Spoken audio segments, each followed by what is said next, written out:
Have you ever noticed how staying at home feels different for you than it does for everyone else? For some people, home is just a place to sleep between plans. But for you, it feels like relief, like the noise finally shuts off, like you can breathe again. And maybe you've wondered if that means something is wrong with you. Maybe people have called you boring, antisocial, lazy, or too comfortable. Maybe you've even questioned yourself. But if you love staying at home, if canceling plans feels better than making them, if peace matters more to you than excitement, then don't skip this video. Because this isn't about being unmotivated or afraid of the world. This is about how your mind is wired. And by the end of this video, you might realize that what you thought was a flaw is actually a psychological pattern with deep roots and surprising strength. Psychologists have long known that our preferred environments are not random. They are shaped by temperament, nervous system sensitivity, life experience, and emotional learning.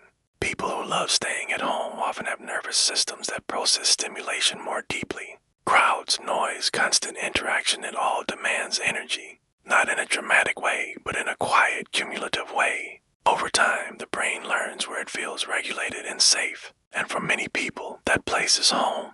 Home is predictable, controlled, familiar. There are fewer social calculations, fewer emotional demands, fewer unspoken rules to navigate. The mind doesn't have to stay alert. It can finally rest. This is especially true for people high in introversion, not shyness, but introversion as a neurological trait. Introverted brains tend to respond more strongly to stimulation.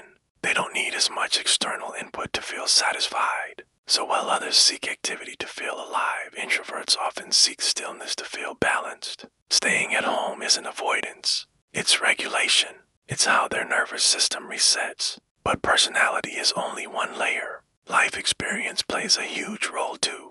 Many people who love staying at home learn early that the outside world was unpredictable, draining, or emotionally unsafe. Maybe they grew up in environments where they had to be on all the time. Maybe social spaces came with pressure, judgment, or conflict. Over time, the brain starts associating outside environments with vigilance and inside spaces with relief. Psychologists call this associative learning. Your mind connects certain places with certain emotional states. Home becomes more than a location. It becomes a psychological shelter. There's also the factor of emotional self-sufficiency. Some people genuinely don't rely on constant external stimulation to feel fulfilled. They can sit with their thoughts. They can enjoy their own company. They don't need to be distracted from themselves. That's not loneliness. That's comfort with solitude. Studies show that people who are comfortable being alone often have higher self-awareness and stronger emotional regulation. They're less reactive, less dependent on external validation. We're grounded in their internal world. Of course, modern life amplifies this tendency. The outside world today is loud, fast, and performative. Social interactions often feel transactional. There's pressure to be interesting, productive, entertaining. For many people, staying at home is the only place where they don't feel watched, where they don't have to perform, where they can exist without explanation. Psychologically, that sense of unobserved freedom is incredibly calming. But loving home doesn't mean hating people. This is where many misunderstandings happen. People assume that if you prefer staying in, you dislike social connection. In reality, many home-loving people value connection deeply but selectively. They prefer depth over frequency, meaningful conversations over casual chatter, and are to close relationships over many surface-level ones. They don't withdraw because they don't care. They withdraw because they care too much to waste energy on interactions that feel empty. There are real benefits to this mindset. People who love staying at home often develop rich inner worlds. They think deeply, reflect often. They're creative, observant, and emotionally nuanced. Because they spend time alone, they're more likely to process their experiences instead of escaping them. They notice patterns. They understand themselves. They don't constantly need noise to drown out their thoughts. Inner familiarity creates resilience. When external circumstances change, they're less shaken because they're anchored internally. They also tend to have strong boundaries. They know when they're overstimulated. They know when they need rest. They don't feel the same pressure to conform socially. This makes them less likely to be pulled into situations that don't align with their values. In a world that constantly demands more, choosing less can be a quiet form of self-respect. But there are downsides too, and ignoring them doesn't make them disappear. Comfort of home can slowly become a default coping mechanism. When staying in always feels safer, the outside world can start to feel more intimidating than it actually is. Skills that require exposure, like navigating conflict, building new relationships, or adapting to unfamiliar environments, can weaken if they're rarely practiced. The line between preference and avoidance can blur. There's also the risk of emotional narrowing. When your world becomes too small, your perspective can shrink with it. Growth often requires friction. New ideas, new people, new experiences challenge our assumptions. They stretch us. They refine us. Staying at home too much can protect peace, but it can also limit expansion. The key difference lies in motivation.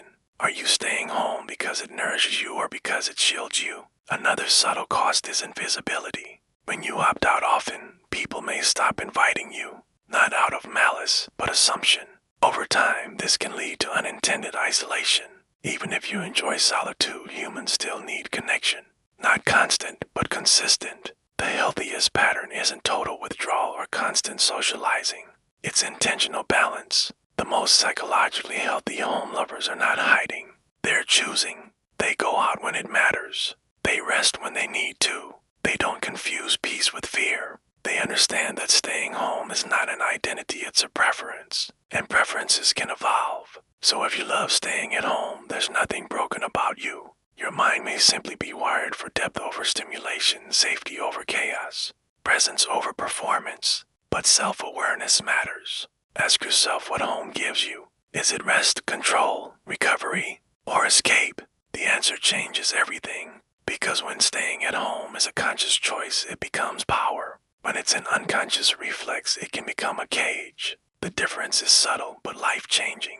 Maybe that's why this topic resonates so deeply. Because in a world obsessed with movement, productivity, and visibility, choosing stillness feels rebellious. Loving home feels misunderstood. But understanding yourself, really understanding why certain environments feel right, is one of the most grounding forms of self-knowledge there is. If this video made you feel seen, you're not alone. We explore the psychology behind quiet preferences, deep thinking, and emotional patterns that most people never explain out loud. Subscribe if you want more of this kind of insight.